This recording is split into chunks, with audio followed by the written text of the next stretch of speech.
I'm here today talking with our newest author, Bryn Lottig.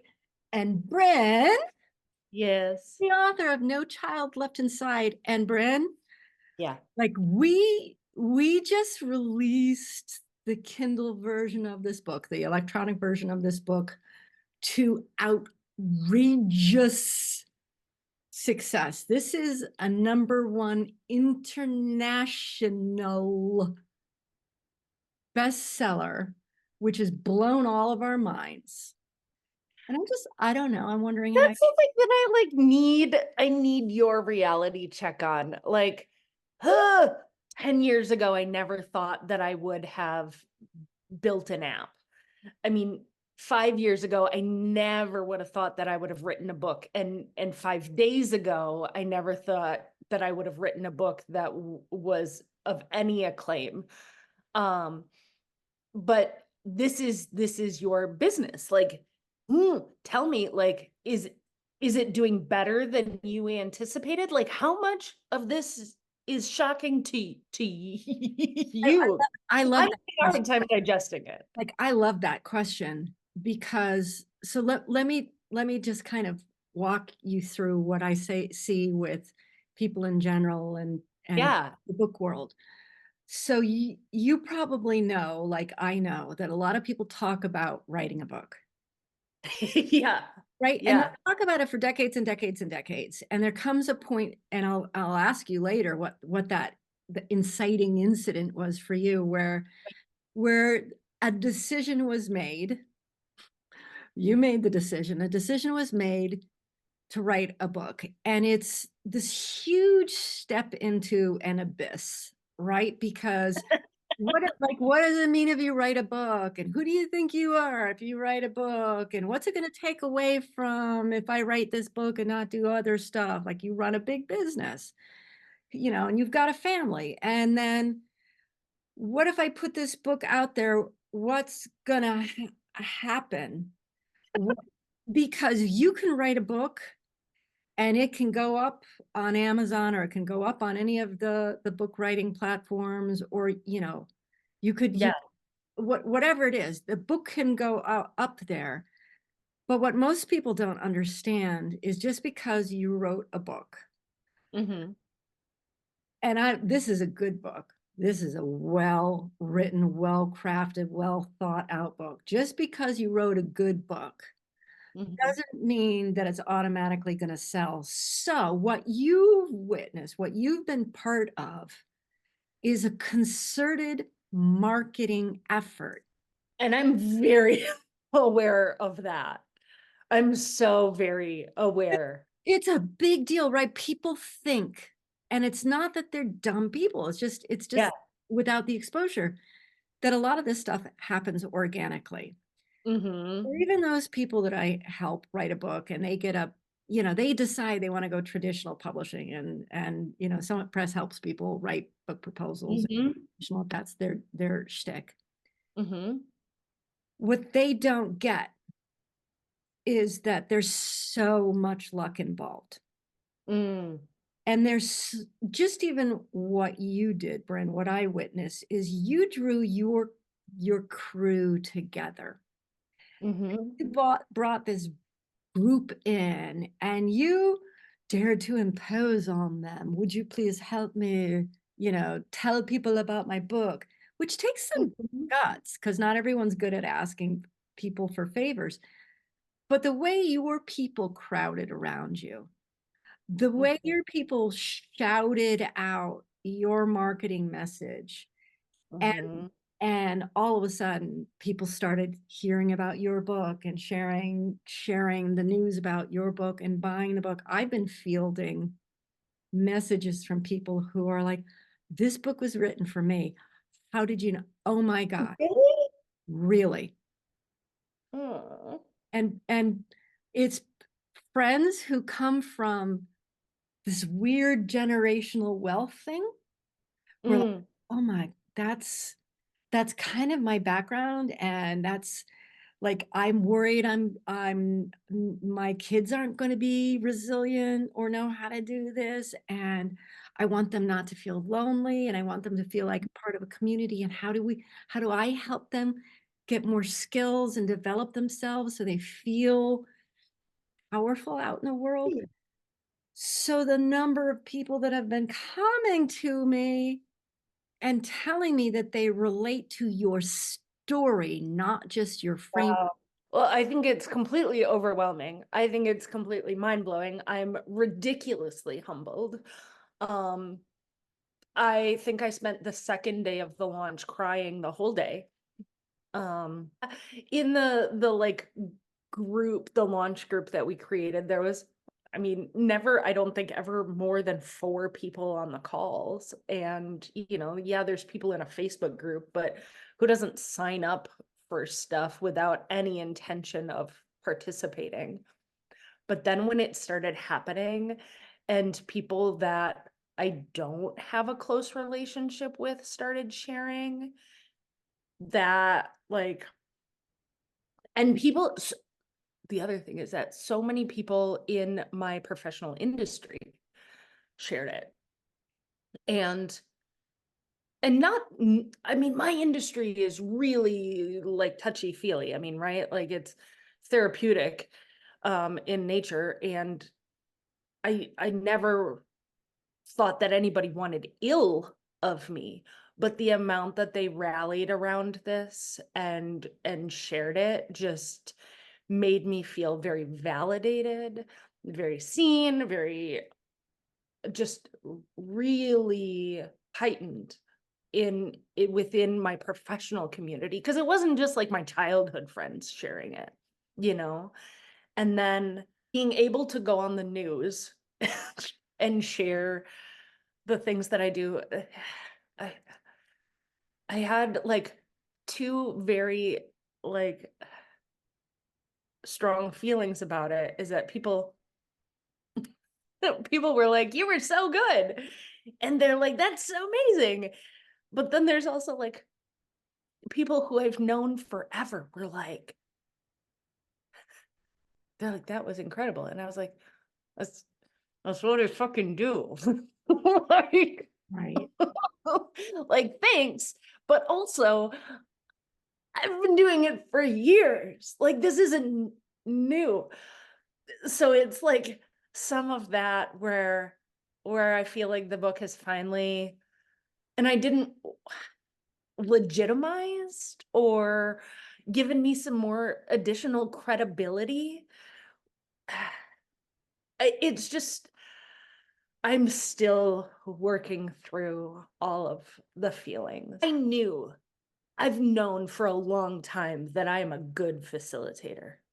I have known for a long time that I'm really good at what I do.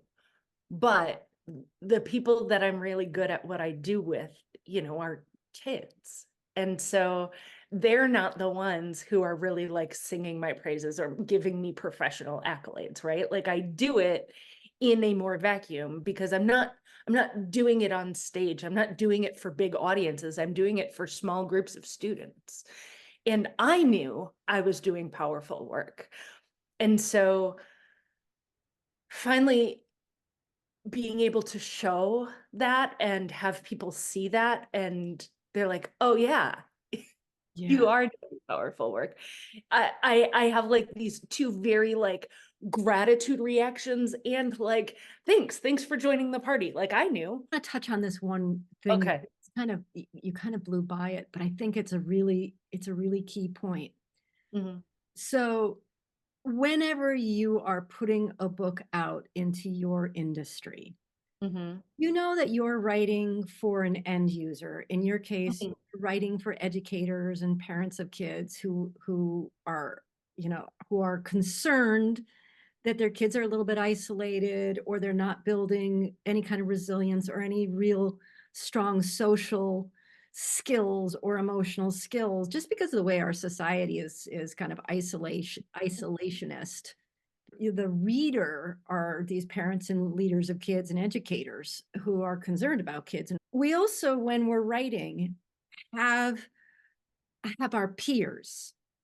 Hmm. You're writing with, the outdoor educational peer. That's the niche that you're writing in. Mm-hmm. Tell me what that's like to put your hat into that ring and grab some of that credibility. What were the fears about? Oh, Yeah, what were the fears about, hey, I'm an expert in this field now. Here's mhm, my book. That's a mhm. gutsy thing to do. Tell me how you dealt with that. Yeah. Well, yeah, it definitely was intimidating because there's so many books out there from within my industry that have helped shape my understanding, my thinking, my theory, my pedagogy of how I do what I do professionally. And so yeah, like there's all of that imposter of who am I to do this, and why should I even write something new when I can just amplify what's already been done. Oh, hey, Bryn, what should I read? Well, here, read these things that I've already consumed, and I can amplify that, or I can, distill my take on it. Something that my industry in particular does is we're always trying to change and evolve and make it relevant. And we talk about how every facilitator, every trainer, every educator, every coach brings their own style to it. And I address that even in the book, is that you have to be authentic.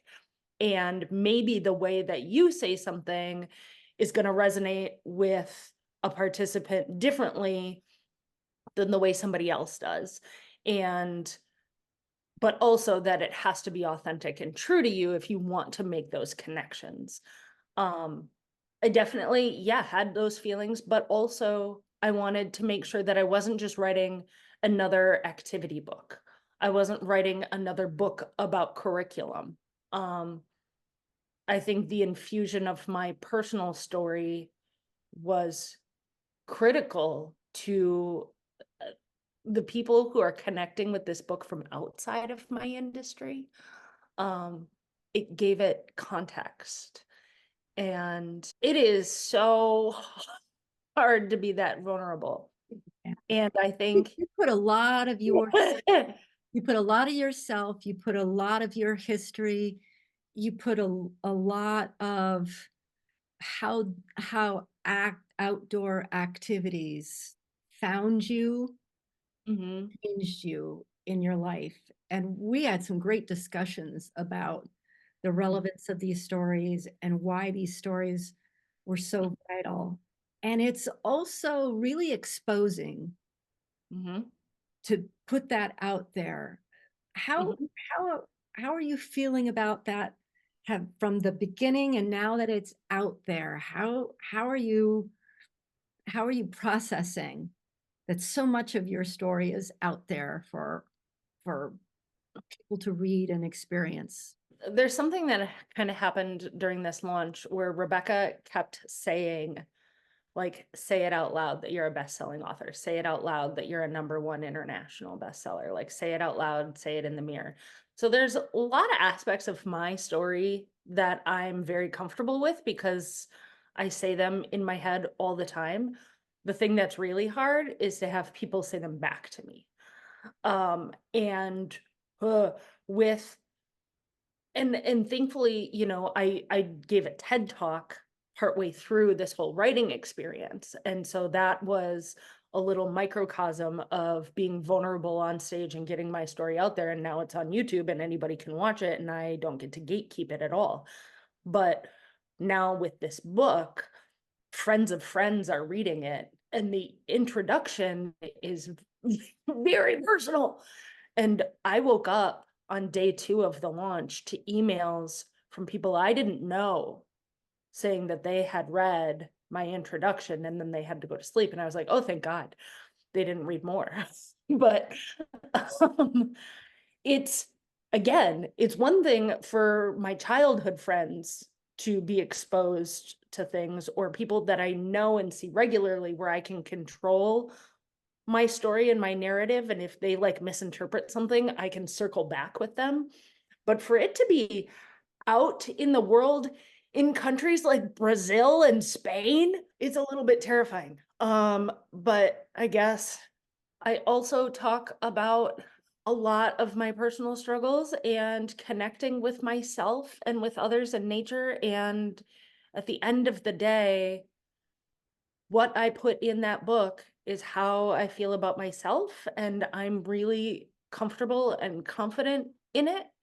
And if somebody misinterprets it, then that's on them and that's not on me. And it is their own experience, their own lens that they're reading it through. And I can only hope that it resonates with people, and I'm able to deliver the message somehow, somewhere, some way that I needed to hear when I was a kid, that can help, fast track some of these things so that they don't have to learn it by accident and fall off the rails in the way. And I don't know what the ratio of better experience to worse experience is, but it feels cliche to say, like, if I save one life, it'll be worth it, but also kind of I think bad. it's true. I'd never identified as a writer. Like, I like bullet journal, maybe.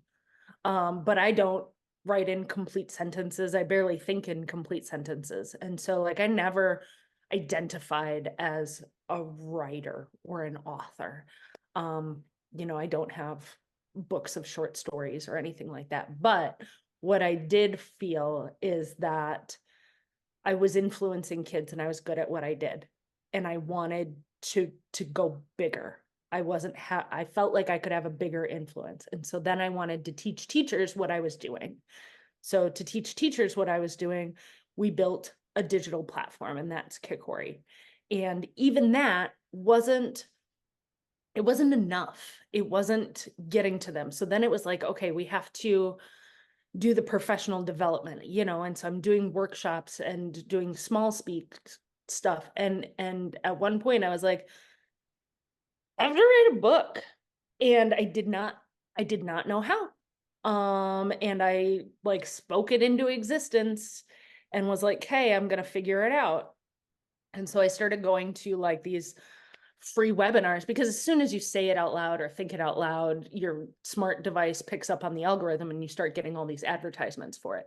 And so I started going to, like, how to write a book in 90 days, and how to get your business idea into a book, or I mean, just all of these free webinars. And so then people would call me and they'd try to get me to sign up for their coaching cohort or whatever else it was. And I kept telling them my idea, and I kept getting validation for my idea. And then it was like, okay, create a storyline and create your titles. And so I was getting all these nuggets out of these free events, and then not signing up for, or not, letting anybody else close the deal. All the while I'm running a sales campaign for an ed tech thing, and I'm getting a lot of great information on how they are doing lead gen and attempting to close their own deals. And I was like, oh, we should do that with Kikori, but tweak it for this audience or whatever. But I started interviewing friends that had written books and how they did it and what success they had and what they wish they had done different. And anybody that I talked to that had self-published was not satisfied with the success or the impact that they had. I also found in reading the books of my friends that were self-published that the quality wasn't something I felt I could do better on my own, but also wasn't something I was willing to put my name on. And I recognized that that is not an inherent skill set that I had. So I knew that I wasn't going to be able to book a cabin in the Catskills and disappear for 2 weeks and come home with a book. I knew I was going to need help, and I'm too relational to just hole off and do it, whatever. And so interviewing people is when I started finding other options of how to do it. And so then it was like, okay, do I want to join a cohort? Do I want one-on-one coaching and all of these things? And I was kind of between two different companies when I was introduced to you. And I think for me, the clincher was when you asked to talk to Noah. And that you understood that this was a family thing and that I would need the support of the people in my home to make this successful.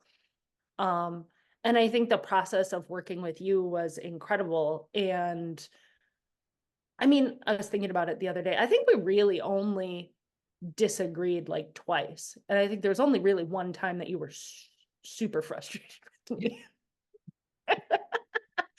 But I think that your expertise and what you were able to pull out of me and show me is foundational to any of this success. And so it just, the whole journey, you know, and I've said to people that I've encountered over the last 3 years, I was like, no, I'm writing a book. And they're like, oh, okay. And my business partner didn't always understand that I was writing a book, and she didn't see anything on a regular basis around my time not being in the business. And so, yeah, I mean, it's I just just pause trade-offs. because that's huge. That's huge. One of the biggest fears I hear again and again, and I think you just really spoke to it, is that the people around you, you kind of need their support, you kind of need their understanding, and they don't see any results while you're in the midst of the process. And you've got a lot of other responsibilities that you have to take care of, you know, family, company, and, you know, partners, or whatever those relationships are. Mm-hmm. And so it can be very difficult to hold steady Mm-hmm. during that process, not just for you, but for them, because it's the constant, you know, this is for you, this was for you and I, this was a year and a half. And Mm-hmm. that year and a half, like you're seeing the results now. Everyone's seeing the Yeah. results now. And it's like, whoa, Britt, look what you did. And I want to commend you for holding steady during that, because it is a lot of stress. Mm-hmm.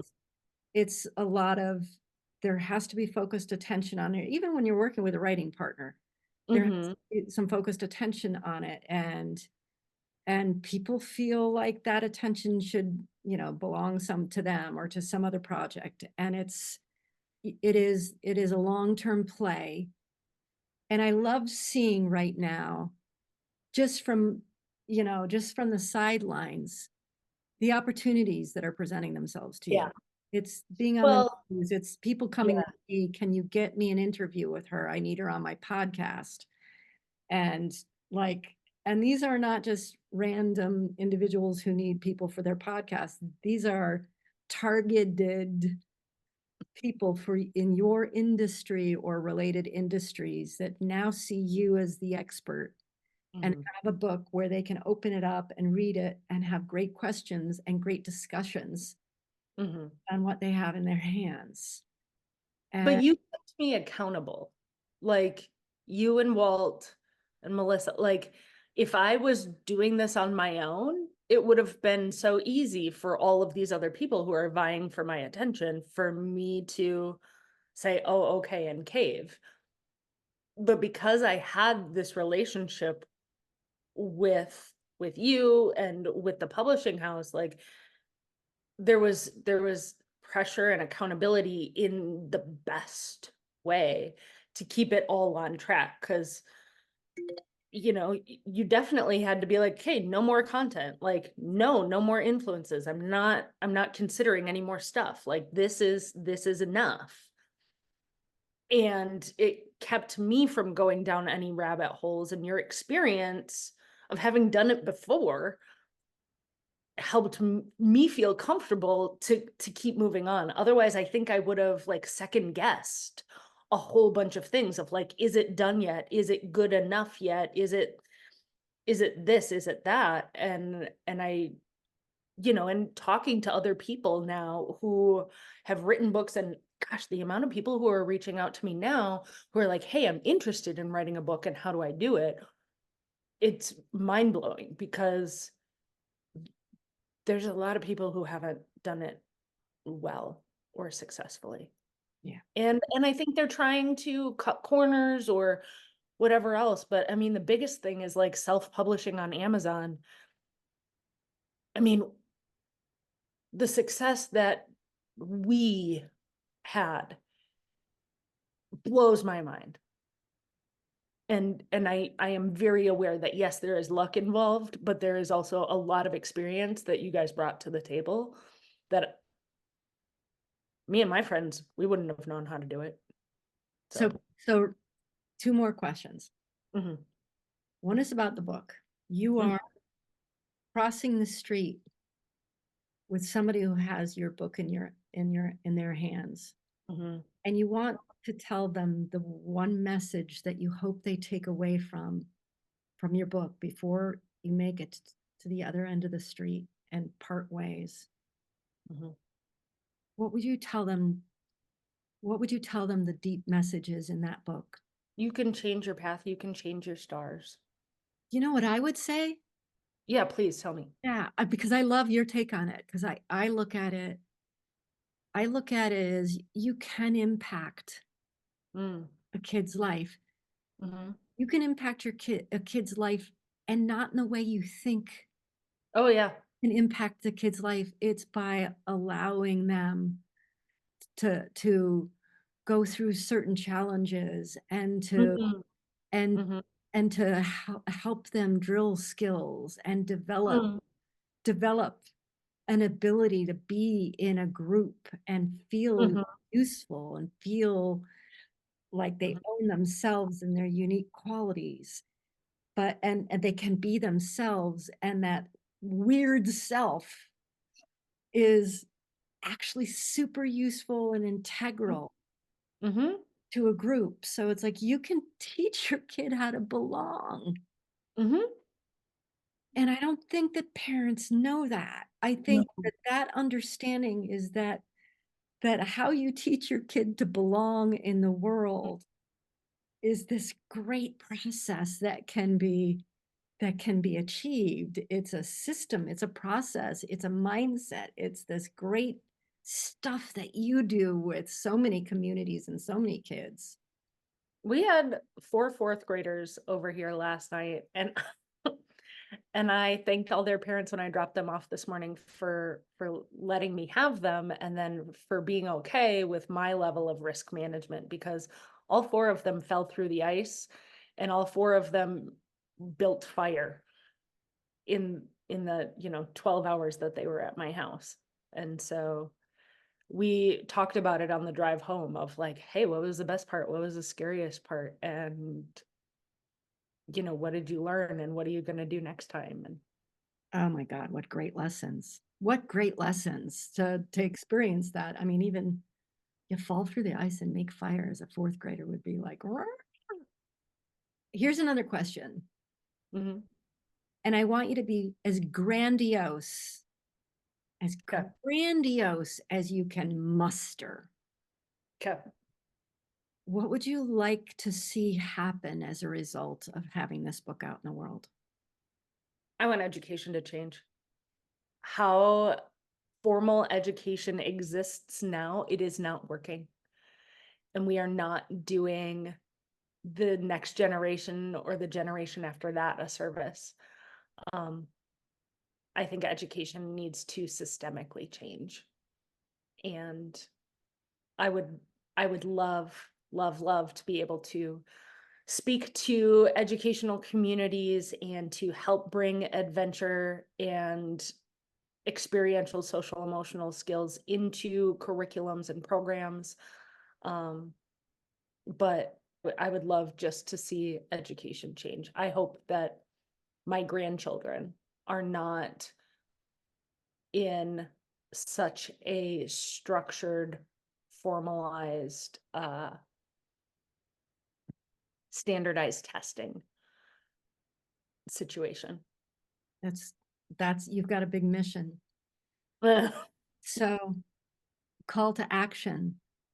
No Yeah, child left inside. And who is this for? It's for anybody who yeah. has a kid, who loves a kid, Mhm, who works with kids, and who wants to understand how to Mhm. best make them feel alive and valuable and part of a community and strong in themselves and their own skill sets, and actually to develop those skill sets that are going to make them valuable members of a community and a society and feel good in themselves. Mhm. And then this is the book, and you definitely want to buy a copy it and read it.